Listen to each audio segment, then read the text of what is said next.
Yeah, let's go. Ooh, I got to sneeze.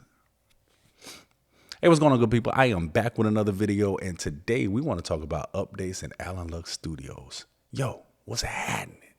Listen, first thing I want to say is that I am super stoked that the 52-week challenge that I've given myself, posting one video per week for the entire 2024, I've been adhering to that. This is week 10. I've posted one video every week. This right here is going to serve as week 11 video. So 11 videos. I'm clapping it up. Uh-oh. Move my mic. I'm clapping it up for myself. Listen, I'm going to pat myself on the back.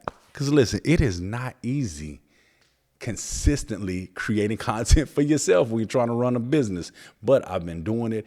And the dope thing about it is that I created a podcast as well out of it. It's called The Spotlight, and The Spotlight focuses on shining the light on dope business owners that are doing dope things in their industry. And listen, this is a shameless plug. You need to check it out. Make sure you go to the channel, check out those Spotlight episodes, because I've learned some things. There's some dope people that I talk to, and I'm pretty sure you're going to learn some things as well. And listen, if you are a dope business owner or you know a dope business owner, make sure y'all hit me up so y'all can be on the show as well. Because listen, I need to know you. I need to learn something from you. I need to get in your network. You need to get in my network. So hit me up, all right? And don't worry, you don't have to be where I'm located as well, because we can do virtual interviews. I've done one already, and that person was up in New York. That's Nigel with Color Magazine. Go check out his video. So, yeah, we got plenty of options. We're flexible. I got 3 more interviews on the calendar right now, but I definitely need to get more. So hit me up. All right. Now, talking about the updates with Alan Lux Studios, first I wanted to start with the studio updates or upgrades. I've upgraded some of the equipment and added some things to the studio. First thing was the editing bay. So I bought 2 Mac Minis and 2 LG monitors so that we can have an editing bay here in the studio. Before, we were doing production in the studio, but all the post-production happened at our home. And I was like, even though we kill it, right? We kill it on a turnaround. We get your files back to you, but I wanted us to work a lot more efficient. And we brought on new team members, so we needed to have that space for them to learn the process and how we do it, and also to be more efficient. And as soon as we get done with production, we have somebody over there already working on post-production before the client even leaves. I love that for us. Also bought 2 new cameras, 2 Canon R8s. I'm shooting on one of them now, so if I look a little bit crispy, the quality look a little bit better, is because of this camera right here. So previously, we were shooting with DSLR cameras. That's what I had, and then one of the engineers, he had a Blackmagic when I first opened up, and then he transitioned over to Lumix. So we had that one, but the other ones were DSLRs. I wanted to make sure that the studio can produce high quality, shooting 4K, all that stuff, everything that everybody wants and needs. I wanted to make sure the studio had it. So we have currently 2 R8s. We will be getting a 3rd R8 because we offer 3 camera angles, and I wanted all of them to be consistent with the quality, with the color, everything. So again, I love that for us. What else have we gotten for the studio? I got my notes right here, so I don't be forgetting nothing. So yeah. Talked about the minis, the monitors, the R8s, and different accessories, different things that will probably bore y'all, XLR cables, dummy batteries, so that we don't have to worry about having all the batteries charged, even though we do have a charging bay now too as well. So we got a whole charging station, I should say. So all our batteries we got in this charging station. But listen, if you come in here and you want to shoot a 2-hour episode, those batteries ain't gonna stand up, to the test of it. So get the dummy batteries. That way you have continuous power the entire time, right? So upgrading things like that for those different accessories. So yeah, that's mainly that. So now let's transition and talk about some of the things that we've been doing in the business. Some of the projects that we've had. One of them most recent was NBA All-Star Weekend. We were afforded the opportunity to go to Indianapolis, where All-Star was this year, and we covered an event of the fathers and men of the NBA, they spoke to high school black male students and talked about, education, number one, and then also different career paths that you can go into within sports without having to be an athlete. Dope experience. They gave away tons and tons of Jordans. The students loved it, but also just the message, right? They were encouraging those students, and to see, successful men that look like them speak to them and give them the message of being the importance of having education and the different things you can do outside of being an athlete. I thought that was freaking awesome, honestly. We also had a high school. They have a broadcasting department at the high school. So they gave us 6 students to work with us to help capture the event.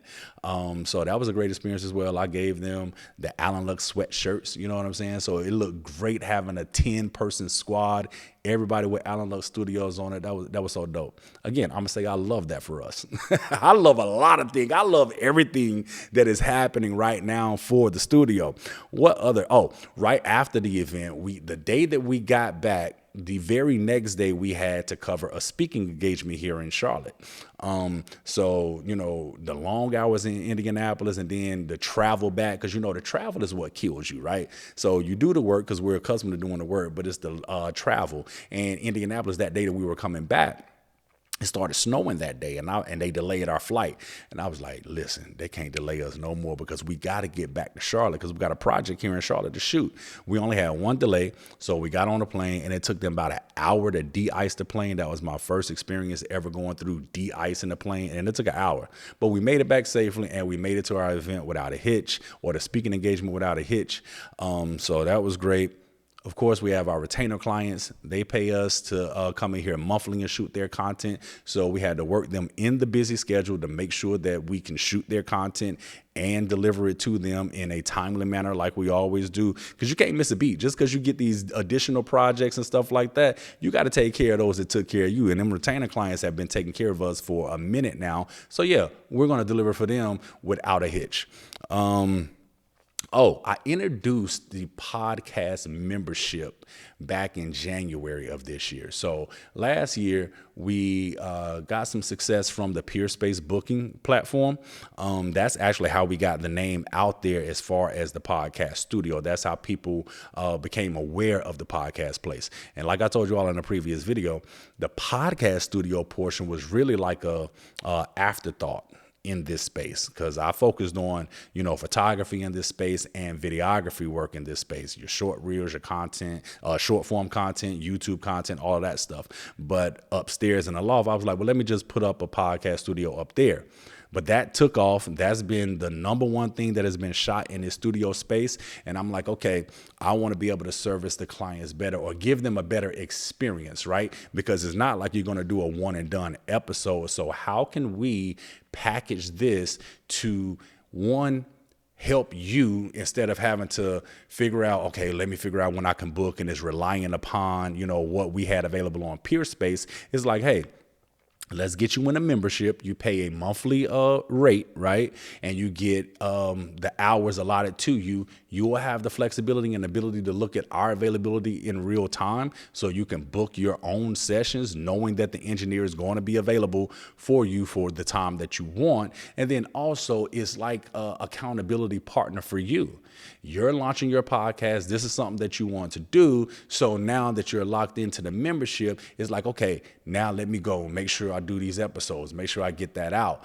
And on that point, I want to tell people, make sure if you're launching the podcast, you front load your content. Come in and create the episodes, right? And have more under your belt before you even release it to the masses. Because what happens is you come in and create one episode or shoot one episode. We give you your episode. You're so excited about it. And then you release it to the world. But then life happens, right?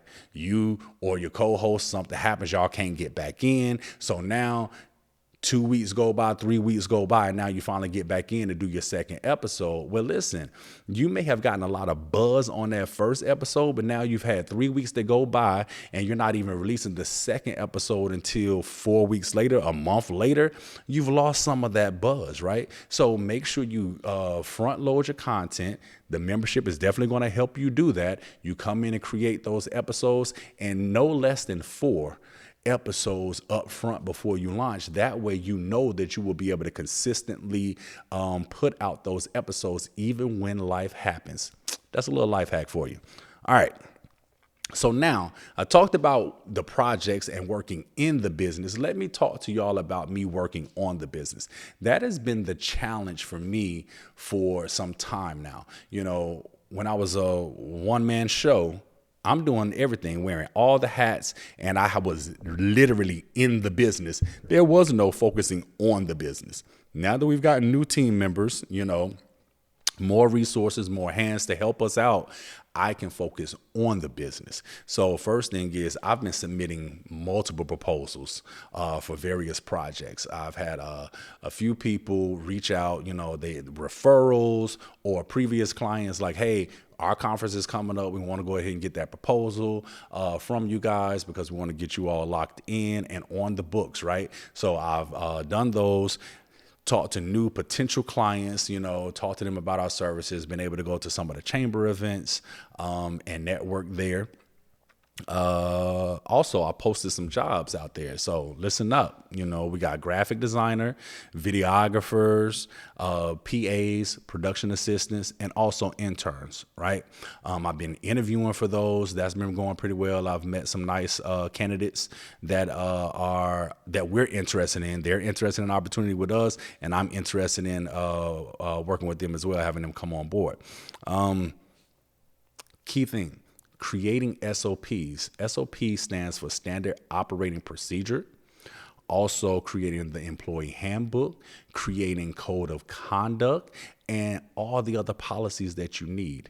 Here's the thing. When I was a one-man show, I had all the policies and procedures up here. The code of conduct was up here because I know how to act.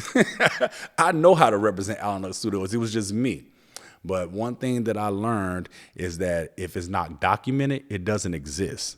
And I said we've brought on 2 new team members, and, you know, a learning lesson was we had a missed opportunity. Their onboarding experience was a little bit over the place, right? Of course, I talked to them and told them about the business and, you know, how we do things and stuff. But to officially be able to provide them documentation, have them watch a video, welcoming them to the team, their experience could have been better. But that was a lesson learned on my part. And now I'm doing what I need to do to make sure that going forward, when we bring on new team members, that the experience is a lot better. What else? We're doing continued training efforts for the current team members that we have. You know, they have varying levels, skill set levels. Is it skill set? I don't know if that's what I wanted to say. Skill levels, right? So novice, beginner. That's what I'm trying to say. I can't even think of the words right now. But anyway, so we're meeting them where they're at, you know, and showing them, hey, here's, you know, pre-production. Here's what we do in production. Here's what we do post-production. Here's how we do file management, you know, and structuring it how Alan Lux Studios does it. Because of course, some of them may know or have their own way, but this is how we do it here. And we have to have that consistency across the board because any one of us could be doing any step of the process, and we all need to do it the same way to ensure we're delivering a consistent experience for our clients, because that's what we do over here at Alan Lux Studios, deliver an experience. Oh yeah, I'm about to plug all day. Y'all gonna get all this work about how great Alan Lux Studios is, because we are the premier media production company that is based in Charlotte. However, we travel worldwide. All right. Listen, that's really it, right? And going through that, that's just a quick little update of everything because I didn't want this video to be too long. From the equipment upgrades, the projects that we're doing, working on the business, you know what I realized? I need an assistant, and I need that assistant real bad. So that's a new position that we will be hiring for. Shamar needs help. If you know a great assistant, you know somebody that knows bookkeeping, office management, all of that stuff, all the behind the scenes administrative work, that is going to be key because I'm currently doing that as well. So I've gotten team members to help focus on production and the post production. Now I need someone to assist me with the admin work. That's definitely going to free me up so I can go out here and shake hands, kiss babies, and land these new clients. Hey man, I appreciate y'all tuning in, and oh, my bad.